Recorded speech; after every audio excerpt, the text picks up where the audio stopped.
আপনার যদি ১০০-রও বেশি আইটেম খেতে হয় তাহলে অবশ্যই বুফেতে আসতে হবে। আর ভালো বুফে না হলে কিন্তু খাওয়াটা জমে না। হ্যালো এভরিওয়ান, কেমন আছেন সবাই? মেরিভাই ফুডি ওয়ান্স এগেইন নতুন একটা ফুড ব্লগ নিয়ে চলে আসলাম। আজকের ব্লগটা হচ্ছে খুবই স্পেশাল, কারণ আমি যে জায়গায় খেতে এসেছি এটা হচ্ছে এই জায়গার one of the best buffet. তো এইখানে হচ্ছে কিন্তু আপনি ৮০০ টাকার মধ্যে বা ৭৫০ টাকার মধ্যেই লাঞ্চ করতে পারবেন এবং ডিনারের জন্য আপনাকে গুনতে হবে প্রায় ১২০০ টাকা। তো এনিওয়েজ আমরা আজকে ডিনার করতে এসেছি। এখানে ১০০-রও বেশি আইটেম আছে।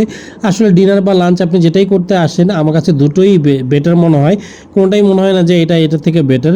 ডিনার আইটেমে যে কিছু জিনিস বেশি থাকে, এখানে কিছু জিনিস কম থাকে।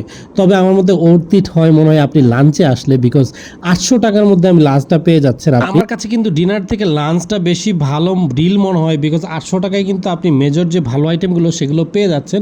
আর ডিনারে কিছু মানে আইটেম একটু এদিক সেদিক করে বাড়ায়। তো আমার কাছে মনে হয় যে ৮০০ টাকা খেয়েই আপনি ৪০০ টাকা বাঁচিয়ে লাঞ্চ করাটাই বেস্ট। যাই হোক, এখন আমরা খাচ্ছি কর্ন স্যুপ, থাই স্যুপ, এখানে আছে চিকেন ফ্রাই, বেশ কয়েক ধরনের চিকেন ফ্রাই আছে, কাবাব আইটেম আছে চিকেনেরই, আসলে বিফ কাবাব নেই। তো যাই হোক, এখানে খিচুড়ি দেখতে পাচ্ছি, ফ্রাইড রাইস দেখতে পাচ্ছি, গরুর মাংস দেখতে পাচ্ছি, মানে আমরা যেটা বিফ ভুনা বলে থাকি সেটা, সবজির আইটেম আছে।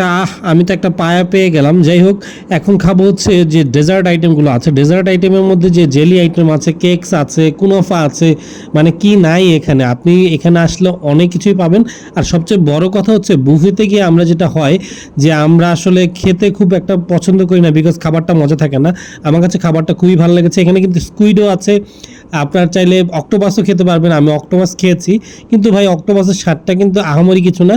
একটা রাবার রাবার স্বাদ আছে এবং হালকা আষ্টে গন্ধ। এটা আসলে আহামরি কিছুই না। আপনি যদি জীবনে না ট্রাই করেন তাহলে তেমন কিছু আসবে যাবে না। সব মিলে আমার কাছে ভালোই লেগেছে। থ্যাংক ইউ সবাইকে। আসসালামু আলাইকুম।